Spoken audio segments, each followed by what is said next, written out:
Bonjour et bienvenue donc sur la vidéo du blog des rapports humains et je reçois aujourd'hui Alexandre Cormon que j'ai rencontré déjà il y a quelques temps sur le web et on a eu l'opportunité de se rencontrer aujourd'hui sur Paris pour tourner une vidéo. Donc je vous en fais profiter aussi et donc Alexandre est coach qui s'est expatrié aux États-Unis à Miami si je me rappelle bien et je vais le laisser se présenter et vous présenter son activité. Déjà, merci beaucoup Christophe de m'avoir avec toi. J'ai un métier qui est très atypique, c'est le coaching en amour. Donc j'accompagne des personnes qui sont célibataires, j'accompagne également des couples qui sont en perdition. Et donc j'ai la chance de diriger 2 cabinets de coaching, un à Paris, un à Miami. Et voilà, de faire un métier que j'aime, donc forcément j'en parle avec beaucoup de passion. D'accord. Et alors comment tu y es arrivé à ce métier? En fait en 2007, j'ai commencé à bloguer, un terme qui va sûrement te plaire. Ouais. Donc en fait j'ai commencé à écrire des articles sur la confiance en soi et la séduction, mais au sens très très large. D'accord. On en a parlé un petit peu en off, mais j'ai un parcours comme toi. C'est-à-dire qu'avant d'être coach, j'étais basketteur. Ok. Et du coup, j'ai eu des préparateurs, un préparateur mental spécifiquement sur des exercices de PNL, d'hypnose, dès l'âge de 11 ans. Je ne le savais pas, je ne comprenais pas ce qui se passait. Mais c'est vrai que quand je suis arrivé à l'université, je me suis aperçu qu'il y avait beaucoup de personnes qui manquaient de confiance, qui étaient incapables de parler en public, incapables d'aller vers les autres. Donc j'ai commencé à écrire des articles finalement à destination de ces personnes pour les aider à transmettre mon apprentissage. Et c'est assez fun parce que en fait, on est venu me demander du coaching naturellement. Donc j'ai terminé mon master en sciences humaines et je suis devenu coach. Donc j'ai fait une formation par la suite, une formation en PNL. Et c'est vrai que c'est la PNL moi qui m'a beaucoup plu.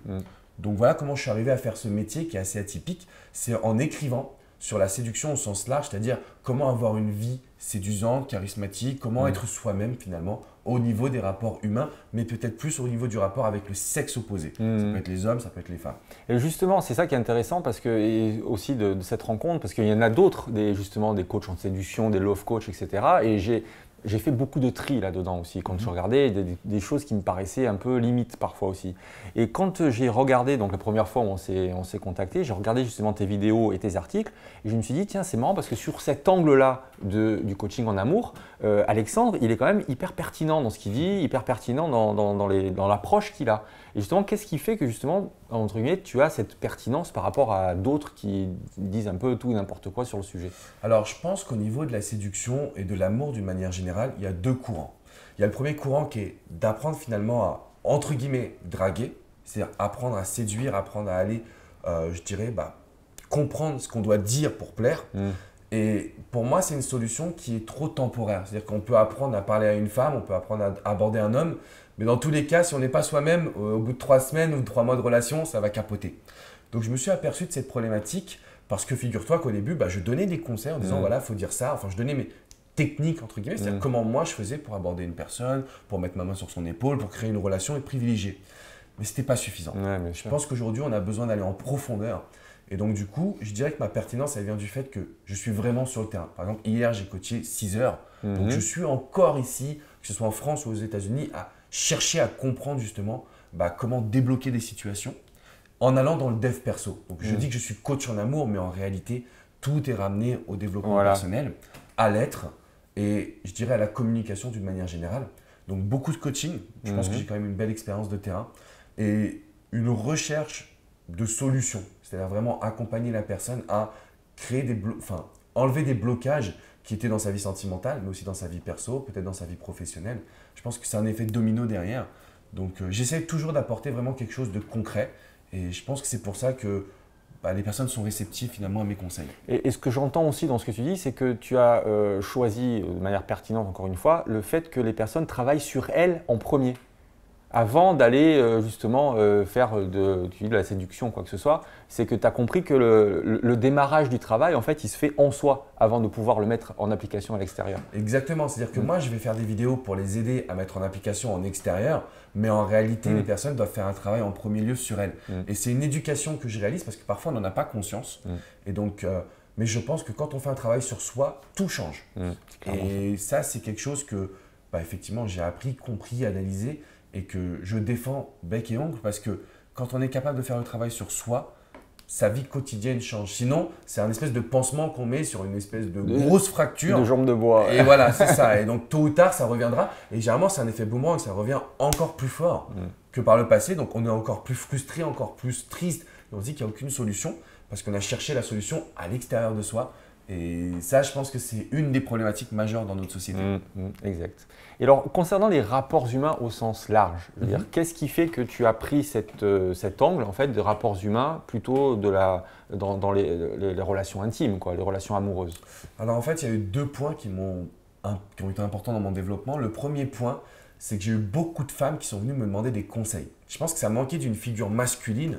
Il y avait beaucoup de femmes qui étaient love coach, qui donnaient des conseils aux femmes. Mais finalement, j'ai été le premier homme à m'adresser aux femmes et ça leur a plu d'avoir un homme qui peut leur parler de psychologie masculine, je pense. Donc ça, c'était un premier point, c'est venu à moi finalement. D'accord. Et le deuxième point, en fait, malheureusement, j'ai perdu mon père quelques années après avoir commencé mon activité de coach en amour. Et vraiment, le jour où il est parti, c'est là où j'ai compris l'amour. C'est là où j'ai compris ma communication, mes erreurs. Donc, je vois amour au sens très très large pour moi. Ça peut être la relation avec ses parents, avec ses amis, avec ses collègues de bureau, bien évidemment avec son ou sa partenaire. Et donc, je suis parti du principe qu'on n'avait pas reçu la bonne éducation. Donc, c'est pour ça que j'ai bifurqué dans l'amour en disant attention les amis, si vous ne prenez pas conscience de qu'est-ce que réellement c'est l'amour pour vous et pas ce que la société nous indique, je pense que vous allez vous retrouver dans une situation qui est frustrante et qui est douloureuse. Donc c'est pour ça que je me suis attaché à parler d'amour. Et encore une fois, pour moi, c'est vraiment au sens large. Voilà. Et parle-nous un petit peu de ton aventure américaine. Qu'est-ce qui t'a conduit justement à aller t'installer à Miami et développer ton business là-bas? La folie. D'accord. En fait, en 2015, j'étais entre guillemets numéro 1 sur mon marché. J'aime pas dire ça, mais d'une certaine manière, j'avais un peu accompli ce que je voulais accomplir en France. Je me suis dit, quelle est la prochaine étape? Donc je ne parlais pas anglais, mais j'ai rencontré mon partenaire qui était américain. Donc avec qui on a développé du business et donc en fait j'ai rencontré cet américain, on a vraiment bien matché, on s'est dit ok on va développer ma philosophie en anglais. C'était un énorme challenge. Donc en 2015 j'ai pris cette décision. Donc aujourd'hui je suis toujours associé avec lui, on a ouvert un cabinet du coup de coaching sur Miami et l'idée pour moi c'est de traduire ma philosophie en toutes les langues. J'ai toujours dit que je voulais devenir le Tony Robbins de l'amour. Ah ouais, bien. Alors Tony Robbins, qu'on aime ou qu'on n'aime pas finalement, je ne suis pas super fan de ce qu'il fait ou de ce qu'il dit, mais d'une certaine manière, je trouve que ce qu'il a construit, c'est fort, c'est puissant, il a aidé des millions de personnes. C'est juste. Donc j'avais envie de devenir ce conférencier. Donc tu vois, j'étais au Japon dernièrement, j'essaie de mettre en place finalement ce tour du monde de l'amour que j'ai envie de réaliser. Super. C'est ça mes rêves pour… D'ailleurs, ça me fait penser qu'en Asie, effectivement, il y a des gros besoins par rapport à ça. Ah, on a été au Japon, c'est catastrophique. Même moi, je me suis dit, pour le coup, je ne suis pas encore prêt tellement ils sont en arrière. J'ai remis à jour mon développement asiatique. J'ai dit non, c'est compliqué. Ok. Écoute, on va clôturer la petite interview. Qu'est-ce que tu peux dire pour finir? Bon, alors moi, ce que je vais dire par contre, c'est que vous pouvez retrouver justement Alexandre sur sa chaîne YouTube qui a un gros succès aujourd'hui. Il donne plein de vidéos justement sur le travail sur soi dans la relation. Et ces vidéos sont très pertinentes. Donc bravo pour ça déjà. Merci beaucoup, ça me touche. Et voilà. Et donc qu'est-ce que tu peux dire pour la fin? Je pense que le dernier mot, ça va être de croire en vous d'une certaine manière. Parce que je me suis aperçu que la majorité des personnes que je coach, leur réelle problématique, c'est qu'elles ne croient pas en elles, elles ne se sentent pas épanouies, elles n'ont pas confiance en elles. Donc je sais que vous suivez Christophe, donc c'est que vous réalisez un travail. Continuez de croire en vous parce que c'est ça qui résout tous les problèmes d'une certaine manière.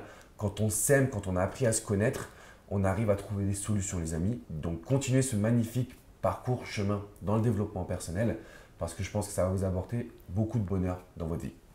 Merci Alexandre. Merci et à une prochaine fois alors. Avec plaisir. Et au revoir. À bientôt.